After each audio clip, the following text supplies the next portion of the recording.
Hello everyone and welcome to our very first lecture online. We are going to be going over chapters 1 and 2 as you guys have hopefully already read.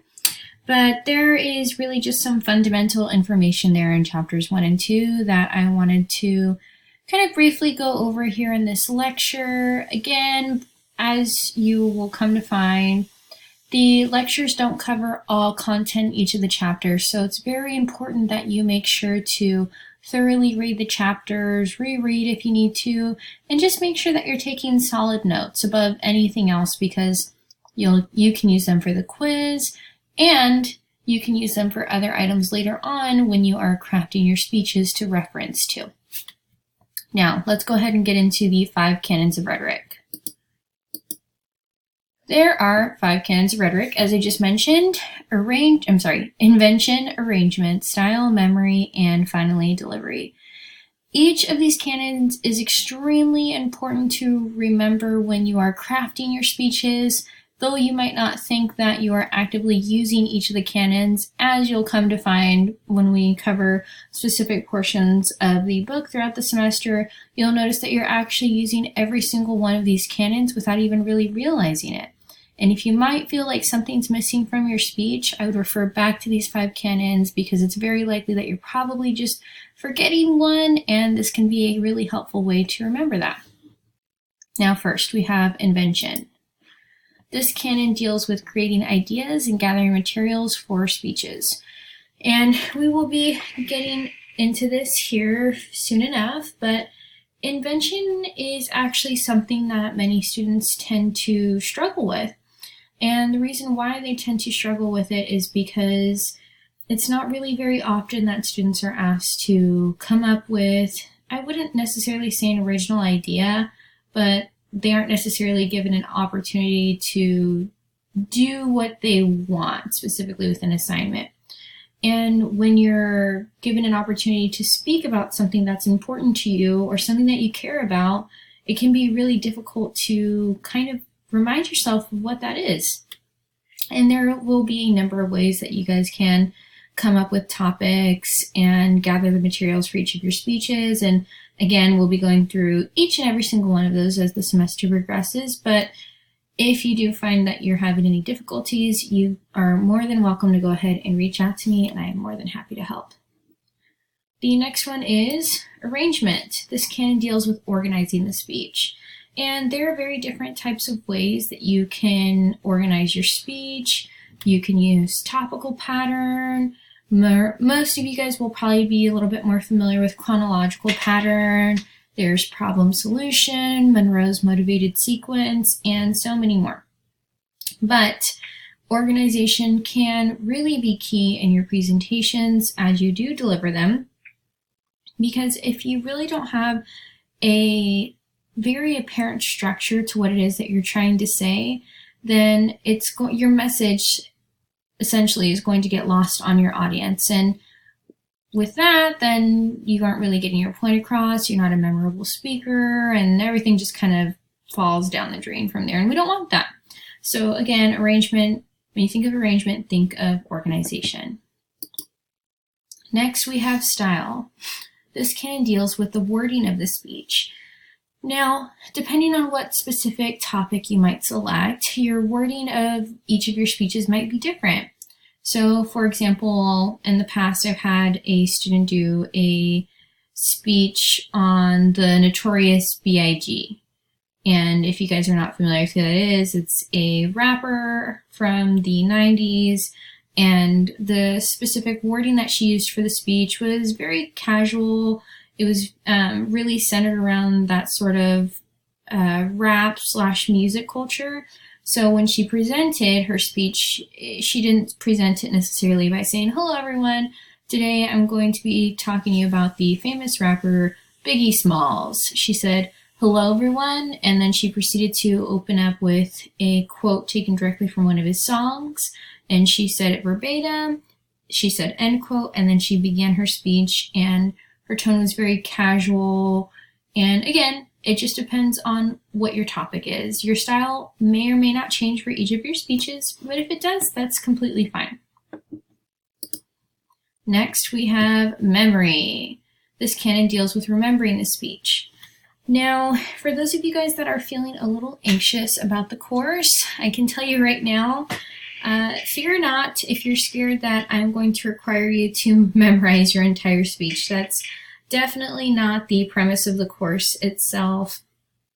It is maybe a minor part of the course not to memorize your entire speech by any means, but essentially to be well versed in your speech and to make sure that you're taking the time to practice. And if you haven't looked in the syllabus already, you'll see that I do mention there that you need to take time to practice your speech. If you're feeling anxious, if you're maybe doubting how it sounds, that's the best thing you do is just practice out loud to yourself, maybe record it, listen to yourself, and just kind of pick out what you like, what you don't like. And sometimes it can be a little cringy to hear, but that's just how we get better. So again, memory, this can deal with memory of the speech, just knowing what's going to come next and what specific type of approach you should be taking. Should I be having a higher voice, or should I be having a lower, more dramatic tone, right? And that'll all come with your practice of the speech. Next, we have delivery. This canon deals with presenting the speech. The great part about this class, and even though I have heard of many speeches, is that everyone has their very own unique and different type of presentation delivery. And it's like a personality, right? Some of you guys are maybe a little bit more reserved, others of you might be a bit more outgoing, and that's completely fine. But it's just your own brand of who you are being inserted into the speech. And there are ways for you to garner audience attention without having to be, the most vivacious person in the room or say the most upsetting thing. There's going to be tips and tricks that, again, we will learn throughout the semester to make sure that you're, one, getting your audience's attention, and two, maintaining your audience members' attention. Next, we have communication competence. Communication competence is engaging in communication with others that is perceived to be both effective and appropriate in a given context. Above all else, and I'll say this probably of most things in the class, and when I say above all else, because everything is just so extremely important, you need to make sure that you're well versed in the content that you're sharing. If you spend a lot of time researching your material and you spend a lot of time on your speech, but at the end of the day, maybe you don't practice it, you're going to appear like a source that isn't credible to, one, speak on the topic, and two, didn't even take the time to really research, even though maybe you did. And that's going to be a problem for your audience members because they're not going to trust you. And if you don't have their trust, they are going to start second guessing what it is that you're sharing. So if, for example, you're speaking about something that you're not too familiar with, just be very blunt about it and say, I'm not too familiar on the topic. So, I would love an opportunity to hear more about what's going on here. But, just basically understand that you know what you know and you know what you don't, and just being very honest about that. Next, let's talk about dealing with nervousness. Now, before we get into the content in this particular portion of these slides, I did want to make a quick remark and let everyone know that if you're nervous, you're not the only one. Every one of your peers, no matter how confident, is going to be ever so slightly nervous when they do get up there and present their speech. So just remember, everything's going to be fine. To my knowledge, no one has ever had anything awful happen to them from presenting a speech in a speech class. So don't worry, guys, we're going to make it. We'll laugh off all the things we need to laugh off, and we will praise the things that need to be praised and bring attention to things that need to improve. So, factors that contribute to public speaking fears, right? If you're a big Steve Carell fan, then this is going to be a great class for you and these slides. One is unfamiliarity, which is an external factor. It's not an everyday thing. I would venture to guess that there are probably a good amount of you in the course that are not any sort of life coach or consistent TED speaker, and that's fine, but because it's unfamiliar, we get nervous. And again, familiarity will reduce anxiety. And as the semester progresses, I will make sure that we are taking the time to get to know one another in the course, get more comfortable with each other, and make sure that we're really fostering that environment that you all feel comfortable in. Again, as I mentioned previously, the more you practice, the easier public speaking becomes. Next, we have importance, okay? And again, like I mentioned with invention, when it's something that we actually care about, we start to realize that, maybe I should be taking some more time into this, or, you realize that there's something at stake and you're informing the audience on something that's very important to you or near and dear to your heart. So because of that heightened sense of importance, you start to get a little bit more nervous, or maybe you're a bit more aware of, your grade and using vocal fillers like and and And again, this is all normal. This will gradually grow away from us as we get more familiar with each other and the content in the class. Another one is audience misconceptions. When we think the audience expects perfection, and again, there are going to be several of you guys that do suffer from being a bit of a perfectionist, but you know what? If you happen to mess up, I can tell you right now, your peers are not going to know. If you accidentally miss a main point, go back to it. The only person that's going to know is me, and I'm certainly not going to be like, hey, Sarah, you totally messed up right in the middle of your speech. No, that's not what we're here for. This is not what we're going to do. And like the slides mentioned, your peers want you to be successful. And case in point, because they have to do exactly the same thing. If you're doing great, that's going to give them a boost of confidence that they need if they're feeling particularly anxious.